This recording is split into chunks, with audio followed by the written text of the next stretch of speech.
Hi Leute, willkommen zu Drang gebaut. Ich bin der Dirk und auf meinem Kanal dreht sich alles rund um den Labwaffenbau und ab und zu ein paar andere Sachen, um die es heute mal geht. Ich habe nämlich heute mal keine Lust, eine Waffe zu bauen. Heute geht es mal um was anderes. Ich werde heute mal so ein kleines Trankflaschentäschchen bauen. Ich habe heute mal Lust, ein bisschen was mit Leder zu machen. Vielleicht mache ich auch ein bisschen öfters.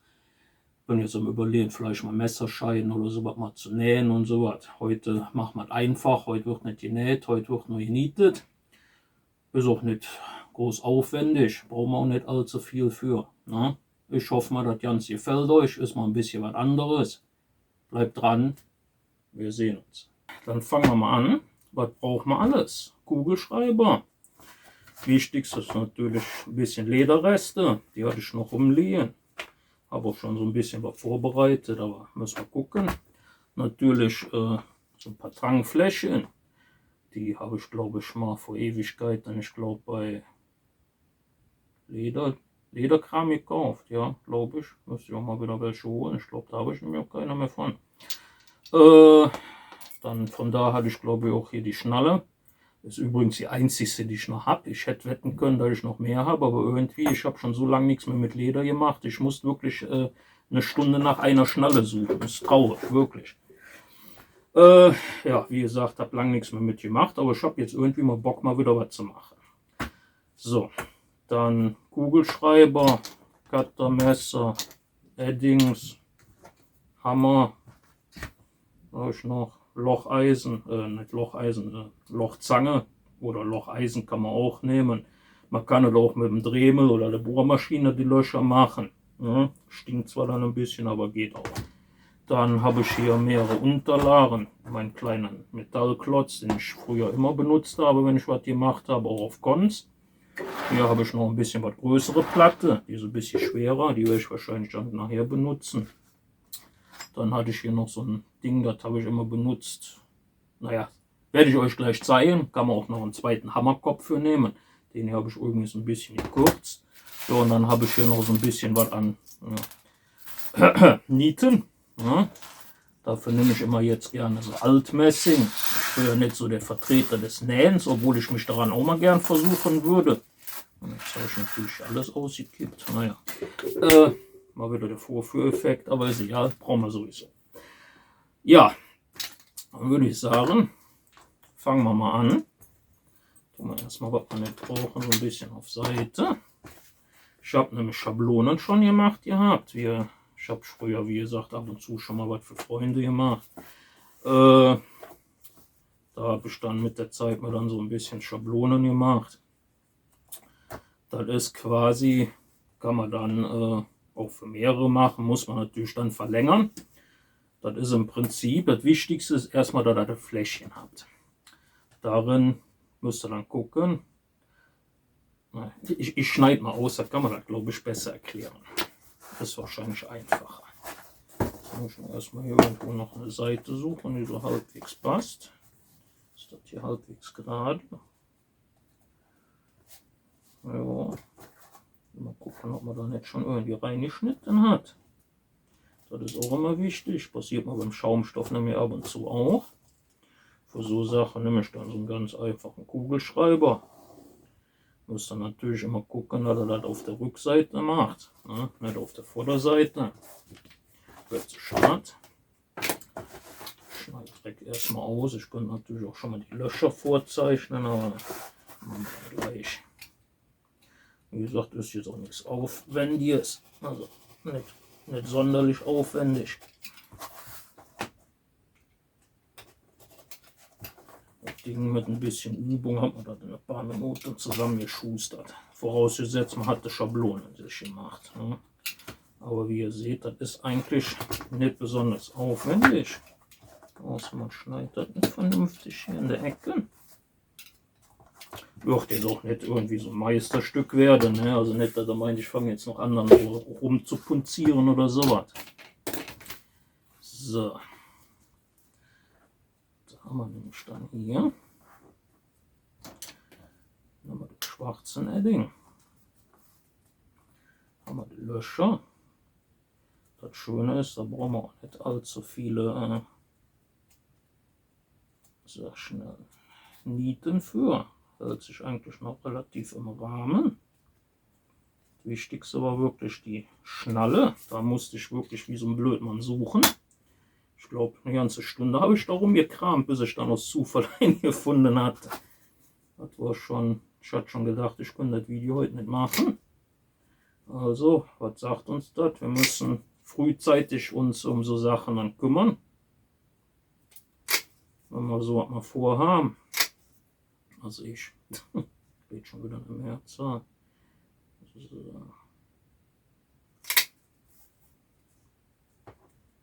Wir machen jetzt erstmal die ganzen Löcher schon mal rein. Das geht eigentlich relativ gut.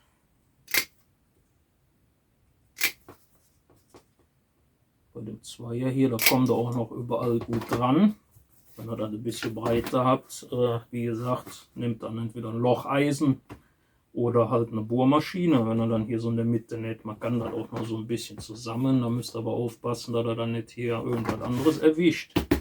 So, das ist jetzt quasi das Mittelteil, das kommt dann nachher quasi so. Ja. Das Teil, das kommt jetzt gleich hier rein. Da machen wir jetzt aus dünnerem Leder. Ich habe mal versucht, das in derselben Dicke, aber das muss ich ehrlich sein, nicht ganz so optimal. So, ich habe mal wieder die falsche Seite genommen. Wie gesagt, wenn sowas ist, immer gucken, dass er dann die Linien auf der Innenseite macht. Im Endeffekt besteht die ganze Tasche quasi nur aus 3 Lederteilen. Das ist quasi eigentlich gar nichts. So.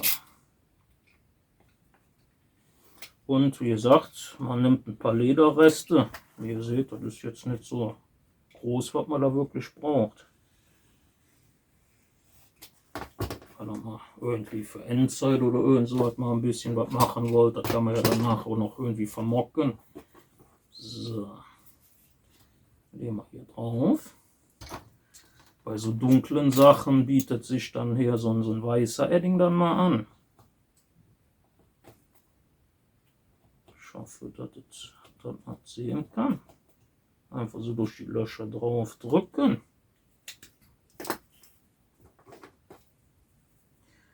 Die Schablonen, das kann man sich dann alles selber zusammentüfteln. Das ist eigentlich nicht ganz so schwer.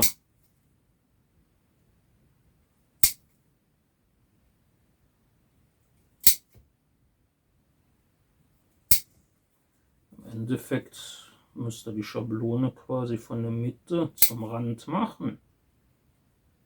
Also ich sage jetzt mal, ihr nehmt aus Pappe das Teil. Also, ja, nimmt eine gewisse Breite, könnt ihr natürlich auch erstmal ein bisschen breiter lassen.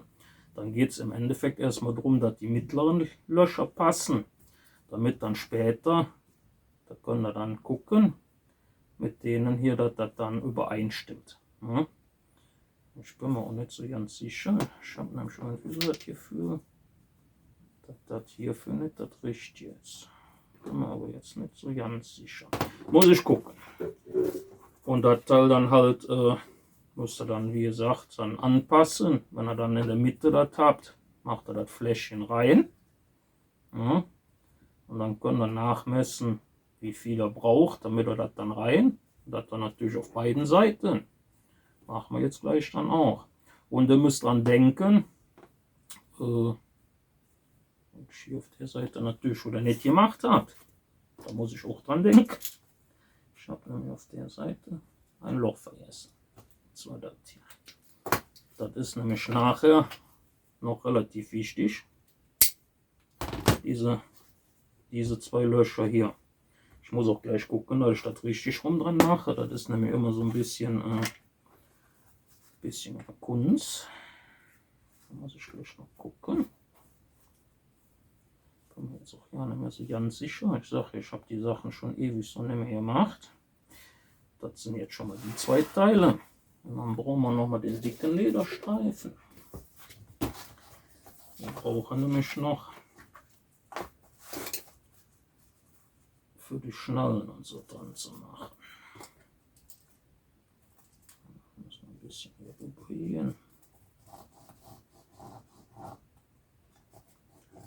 kann man sich dann nachher auch ausmessen, dass man da gut rumkommt. Die Breite jetzt hier für die Schnalle dann dran zu machen, die richtet sich dann danach, wie breit dann hier das ist, dass das danach auch passt. Alternativ kann man nachher natürlich noch ein bisschen nachschneiden, wenn es nicht passt. Also ein bisschen schmaler machen. Hier kann man dann wieder mit Kugelschreiber oder halt wieder mit Edding. Ja, die schwarzen.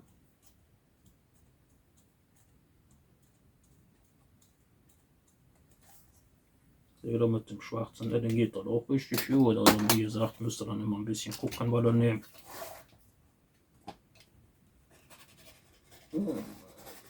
Wenn man eine gute Unterlage nehmen, eine schöne scharfe Cutterklinge. Mal gut draufdrücken und dann geht das eigentlich schon ganz gut.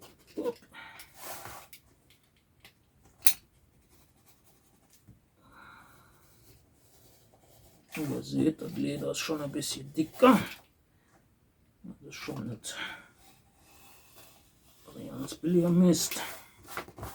Auch wenn das schon was behandelt ist. Aber wie gesagt, das hatte ich jetzt noch rumliegen und hat einfach mal Lust, mal wieder eine Ledertasche, so was Kleineres zu machen. Ich kann auch mal was Größeres noch machen, aber da bin ich noch am Überlegen. Wie gesagt, das hängt jetzt von ab, wie das Video euch hier gefällt.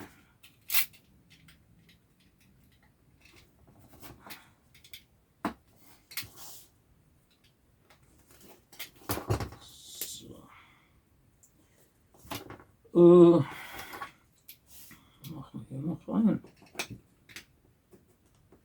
Wir müssen ja noch die Schnalle unterbringen.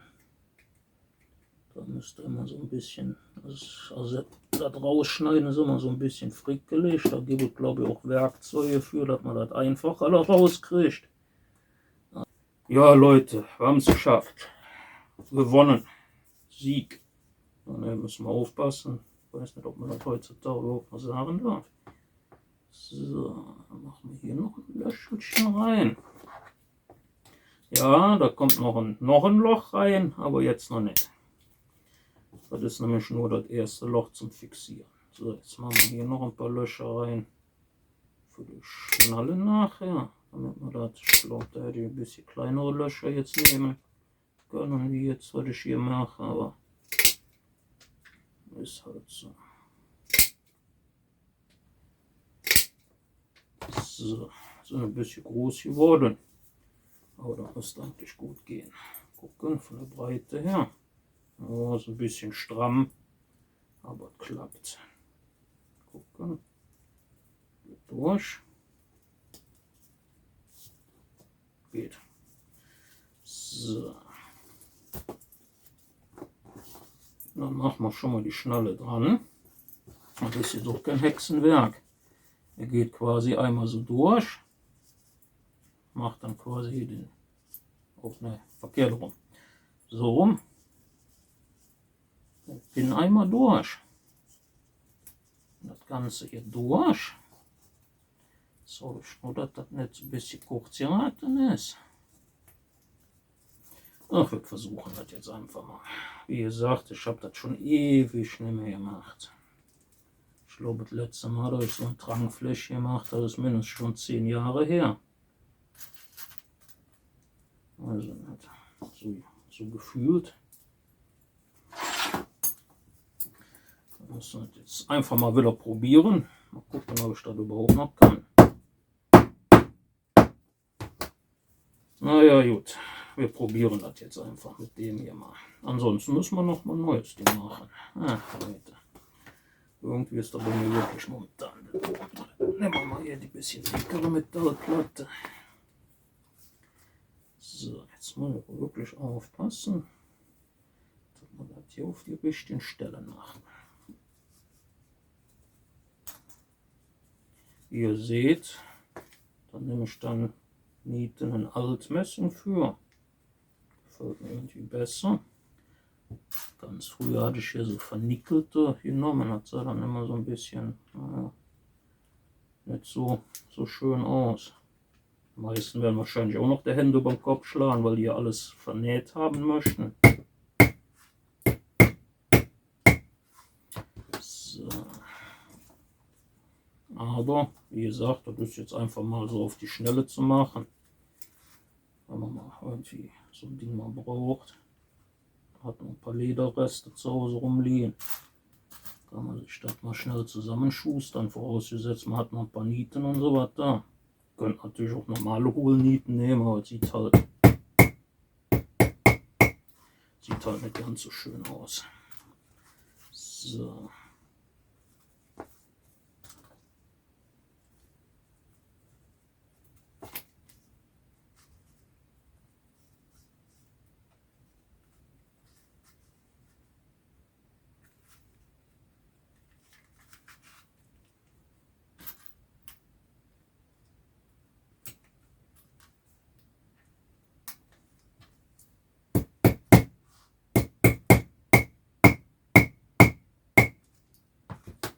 So, jetzt können wir nämlich mal gucken. Dann haben wir nämlich hier so die Tragflächen, wenn die so reinpassen. Ja doch, war doch das Richtige. Passen rein. So, dann kann man nämlich auch besser sehen, wofür die zwei Löcher hier noch gewesen sind. Also die zwei, das ist nämlich, wenn er das hier so hochklappt, dass das quasi die Fläschchen dann hält. Jetzt muss ich nur noch gucken, bevor ich wieder zu schnell bin. Muss ich nämlich schauen. Ich habe nämlich hier auch noch zwei Löcher, wo ich jetzt ja nicht mehr so genau weiß, in welche Entfernung die nämlich dran kommen.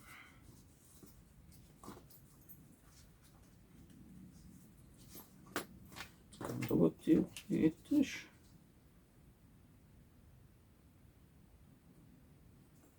das Loch hier eigentlich sein. Jetzt weiß ich nicht mehr genau.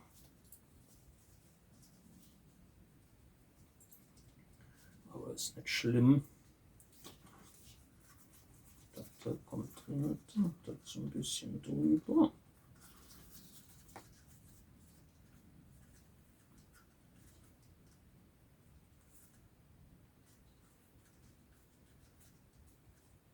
Wir machen das Teil einfach so ungefähr.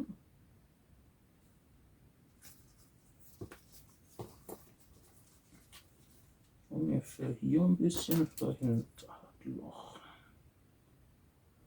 Da haben wir noch ein bisschen Platz und dann müssen wir mal gucken.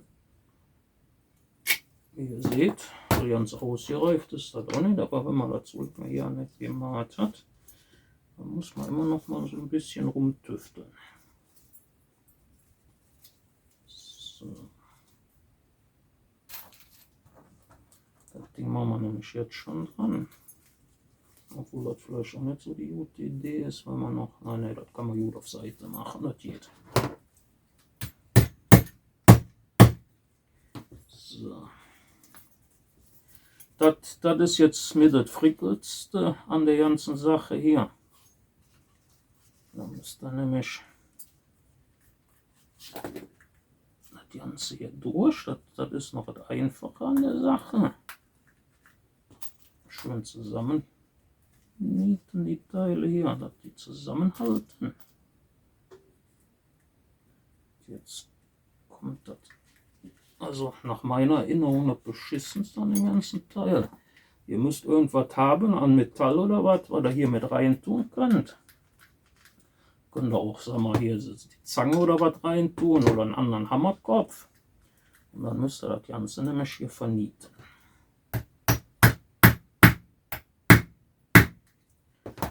Ja, das geht aber. Ich habe das schlimmer im Gedächtnis. Alles halb so wild.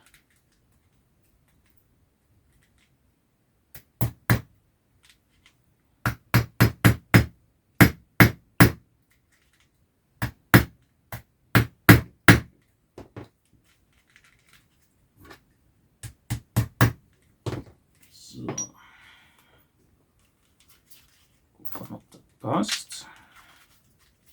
So. Passt rein. Das hier ist mal ein bisschen, dreht sich noch nicht. Jetzt müssen wir gucken. hier noch das Loch reinkriegen. Dafür muss ich schauen, dass das Ganze so ein bisschen gerade noch ist. Das geht jetzt nicht unbedingt hin und messe da jetzt groß. Ich mache jetzt einfach mal hier so Kugelschreiber mit kleinen Peaks rein. Guck ich mal, ja, das Loch sieht aus, als wenn es so weit mittig wäre. So, jetzt haben wir dann hier. Das können wir auch machen, das geht eigentlich dann auch schon ganz gut. Ja, die Flächen tun wir lieber nochmal raus, das ist vielleicht besser.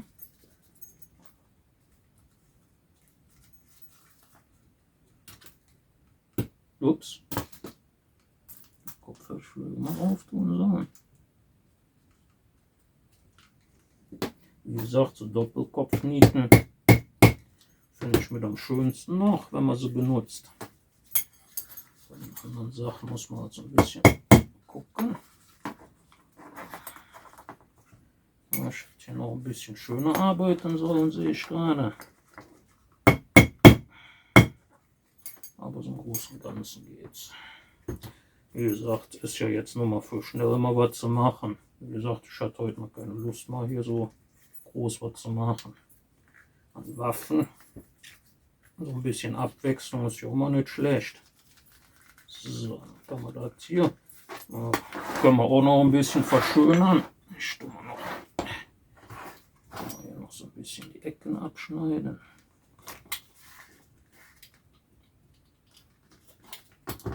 So, sieht dann auch ein bisschen schöner aus, wenn er hier die Ecke ein bisschen. So. Schauen wir mal, ob es funktioniert.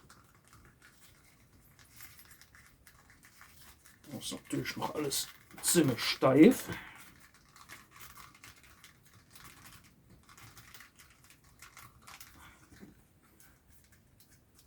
Also ein, zwei Löcher mehr hätte ich vielleicht machen können.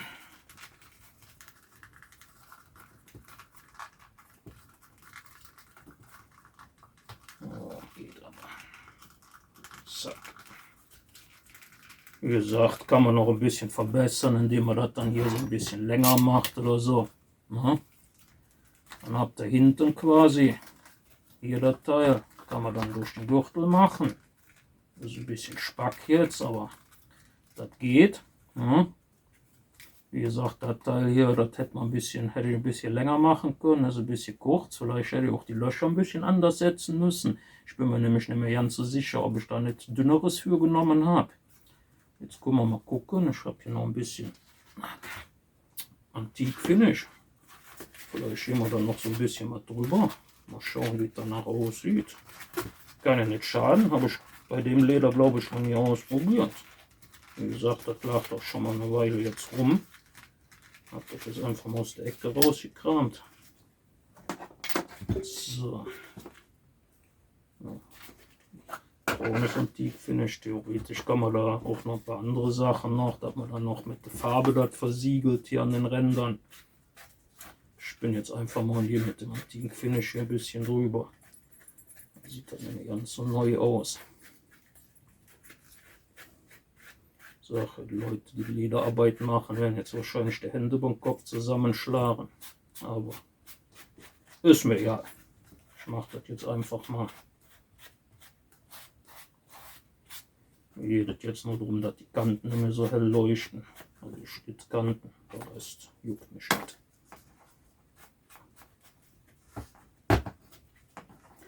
Kann man natürlich auch noch mit Lederwerkzeug dann drüber gehen. Ich glaube, ich wollte das Ganze hier so ein bisschen was mit dem Leder ein bisschen einmocken. Sieht vielleicht generell dann ein bisschen hübscher noch aus. Wie ihr merkt, das Antik-Finish, da benutze ich für alles Mögliche, nicht nur für die Ledergriffe. Ich merke schon, ich hätte noch einen zweiten Handschuh anziehen sollen. Normalerweise bei den Ledergriffen reicht ja immer einer, aber in dem Fall hätte ich besser zwei nehmen sollen.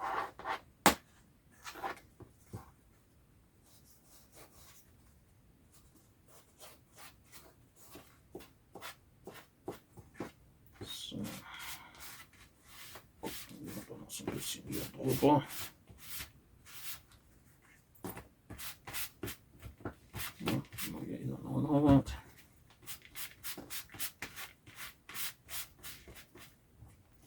vielleicht noch ein bisschen hübscher aus. So, na gut. Trage den Handschuh auf der rechten Seite und pack mit der linken die ganze Zeit rein. So.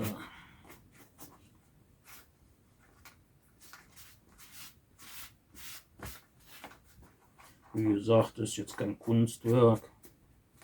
Wollte ich jetzt auch nicht. Wie gesagt, das kann man auch alles vernähen, wenn man das denn will. Ich in dem Fall bin ja mehr so der Mensch, ich verniete alles. Erstmal, weil es schneller geht. Ich bin da immer ein bisschen ungeduldig. Zweitens, naja, ich mag Nieten irgendwie mehr wie nähen. Aber wie gesagt, ist Geschmackssache. Der ein oder andere wird jetzt wahrscheinlich schon kurz zum Herzklabaster sein. Aber ist mir ja.